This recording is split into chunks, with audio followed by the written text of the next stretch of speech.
Revised Translation. There was a man in the land of Uz named Job. That man was blameless and upright. He feared God and shunned evil. 7 sons and 3 daughters were born to him. His possessions were 7,000 sheep, 3,000 camels, 500 yoke of oxen, and 500 she-asses, and a very large household. That man was wealthier than anyone in the East. It was the custom of his sons to hold feasts, each on his set day in his own home. They would invite their 3 sisters to eat and drink with them. When a round of feast days was over, Job would send word to them to sanctify themselves. Rising early in the morning, he would make burnt offerings, 1 for each of them. For Job thought, "Perhaps my children have sinned and blasphemed God in their thoughts." This is what Job always used to do. One day, the divine beings presented themselves before the Lord. The adversary came along with them. The Lord said to the adversary, "Where have you been?" The adversary answered the Lord, "I have been roaming all over the earth." The Lord said, "Have you noticed my servant Job? There is no one like him on earth, a blameless and upright man who fears God and shuns evil." The adversary answered, "Does Job not have good reason to fear God? Why, it is you who have fenced him around, him and his household, and all that he has. You have blessed his efforts so that his possessions spread out in the land. But lay your hand upon all that he has, and he will surely blaspheme you to your face." The Lord replied to the adversary, "See, all that he has is in your power. Only do not lay a hand on him." The adversary departed from the presence of the Lord. One day, as his sons and daughters were eating, drinking in the house of their eldest brother, a messenger came to Job and said, "The oxen were plowing and the she-asses were grazing alongside them, when Sabeans attacked and carried them off. They put the boys to the sword. I alone have escaped to tell you." This one was still speaking when another came and said, "God's fire fell from the heavens, took hold of the sheep and the boys and burned them up. I alone have escaped to tell you." This one was still speaking when another came and said, "A Chaldean formation of 3 columns made a raid on the camels and carried them off and put the boys to the sword. I alone have come to tell you." Then, while this one was still speaking, another came and said, "Your sons and daughters were eating and drinking wine in the house of their eldest brother, when suddenly a mighty wind came from the wilderness. It struck the 4 corners of the house so that it collapsed upon the young people, and they died. I alone escaped to tell you." Then Job arose, tore his robe, cut off his hair, and threw himself on the ground and worshipped. He said, "Naked I came out of my mother's womb, and naked shall I return there. The Lord has given, and the Lord has taken away. Blessed be the name of the Lord." For all that, Job did not sin, nor did he cast reproach on God.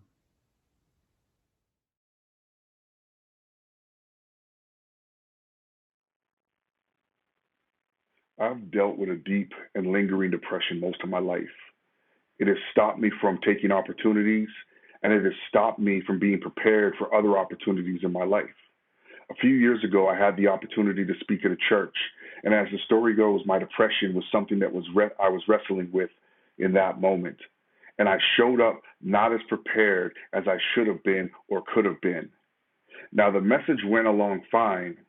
It wasn't the best, and it wasn't the worst. But the reason I bring that story up is I remember specifically calling what happened during my preparation an attack from the devil. Now, this isn't language I normally use.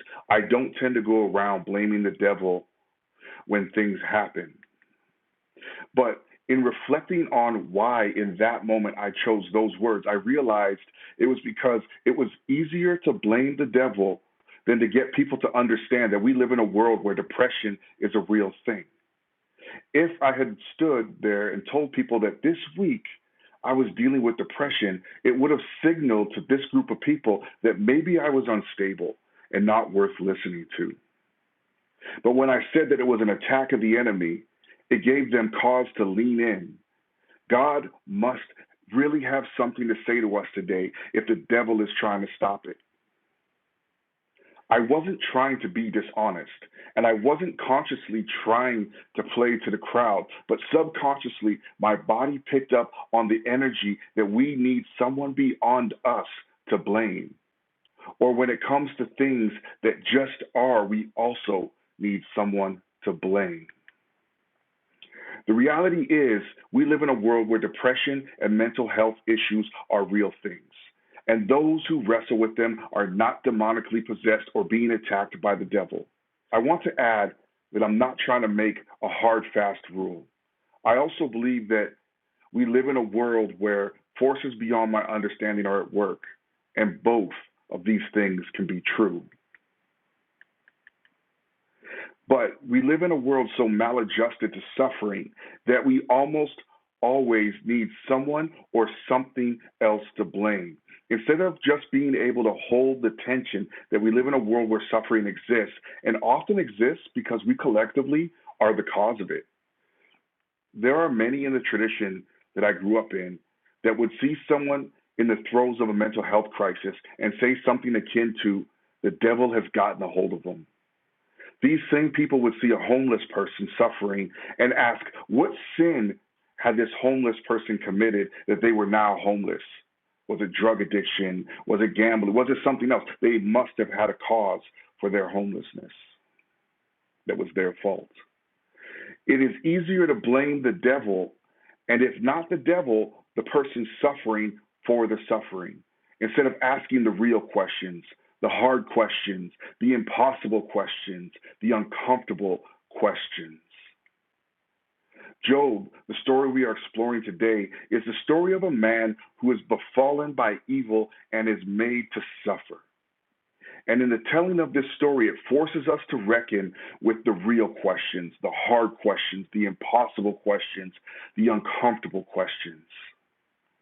The story starts off as describing Job as the ideal human being in a worldview and perspective from which this story emerges. Basically, Job is being called Brad Pitt, Oprah, LeBron James rolled into one person with a sprinkle of Alicia Keys for good measure. All is right in the world.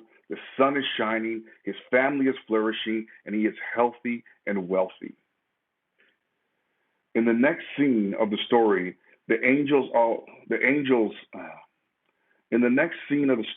angels come before God, and with them is a character who is called the Satan, which is a job title, which means the accuser. God and the accuser get into a conversation where the accuser incites God to allow Job's whole world to be blown to smithereens, and with the exception that nothing itself can befall the person of Job. And before you can call me a heretic and tune me out, God himself says, though you incited me against him to ruin him without any reason. Like, this is part of the story. This is part of the text. So Job's children die. His wealth is burning Madoff, and he is left destitute and alone. At this point, Job got up, tore his robe, shaved his head, then fell to the ground in worship and said, naked I came from my mother's womb, and naked I will depart. The Lord gave, and the Lord has taken away. May the name of the Lord be praised. In all of this, Job did not sin by charging God with wrongdoing. The sin in this story would be to accuse God of wrongdoing. The sin in this story would be to assume the role of the Satan against God. So when Job doesn't let God down, the Satan returns. And the Satan gets into the same conversation with God as he got into last time. With the exception of death, everything is now fair game in ruining Job's world. Job is now afflicted with something that sounds a lot like the bubonic plague. And Job's wife sees him suffering and even swings by to tell him, just literally decompose, as in lose your composure, curse God and die.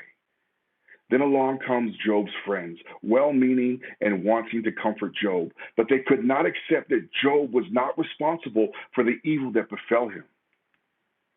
They kept asking him, what did he do that all this would happen to him? They refused to believe Job when Job told them the truth, when he told them he did nothing wrong. And at this point, his good religious friends failed Job miserably. And at this point, I cannot help but see the parallels between white Christians and Job's friends. They refuse to see, accept, or believe people of color when they tell them they are suffering. If they do not see it, they ask, like Job's friends, what did you do to cause this suffering? And if they do see it, they still ask the same question. And then they say something, well, if only you did, or if you just did this, and all the advice in the world, and everything but the decency to believe the person that is suffering. Because to believe them would be to have to ask the real, hard, and impossible and uncomfortable questions. Anyone who has even been remotely paying attention this week has heard about the bodies of the 215 indigenous little ones that were found in an unmarked grave on the property of the Kamloops Residential School. It is a tragedy of unspeakable proportions, not because we didn't know, not because we didn't believe this type of thing was possible, but because we did know and most of us said nothing, but because we did see it and most of us pretended not to, in order not to ripple the waters. We as a society chose not to believe our indigenous kinfolk when they told us of their suffering, because to believe them would be to have to ask the real, the hard, the impossible, and the uncomfortable questions of ourselves. Our indigenous brothers and sisters have been telling us that this happened.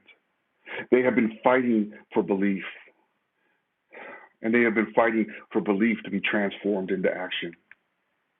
It forces us to ask the question, how could this happen?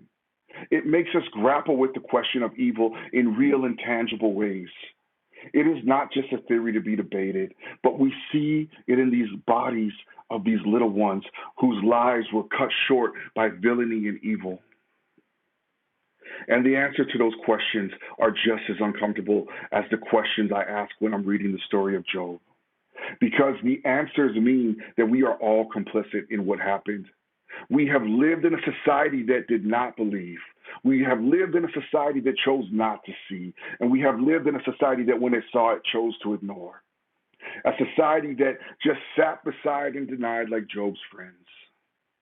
My indigenous friends are heartbroken at this discovery, not because a single one of them were surprised or shocked, mostly feel like finally you cannot call us liars anymore.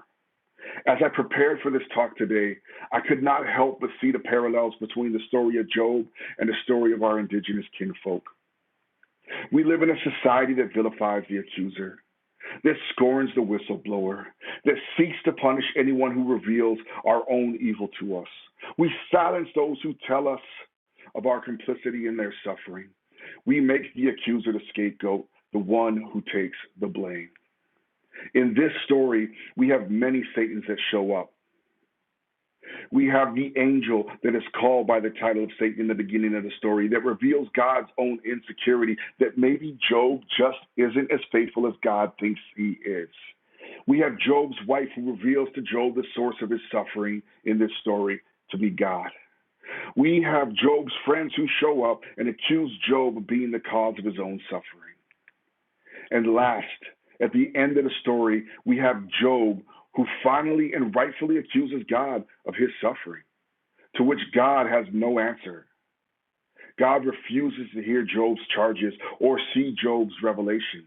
Instead, God goes on the infamous tirade, where were you when I did, and this I did, never once acknowledging or apologizing for causing Job great suffering. In our theology, we have made a person out of the title of Satan. We have made that person the scapegoat for our sins and the scapegoat for the hard and impossible questions we refuse to ask God. We quote verses like John 10:10, the thief comes only to kill, steal, and destroy. And 1 Peter 5:8, your enemy, the accuser, prowls around like a roaring lion looking for someone to devour. And we fail to take into account that both of these verses are referring to predatory religious and political systems that have harmed God's children. In the tradition I grew up in, we have a very robust theology of the devil. Like in the opening write-up for this series said, we blamed the devil for everything. It allowed us to skirt the blame and kept us from asking the hard and impossible and uncomfortable questions of God and ourselves. The story of Job forces us to reckon with our bad theology. The story of Job makes me ask, why is it a sin to accuse God? Why do we make scapegoats out of revealers? Why do we so often refuse to believe those who are suffering? The answers are uncomfortable and damning.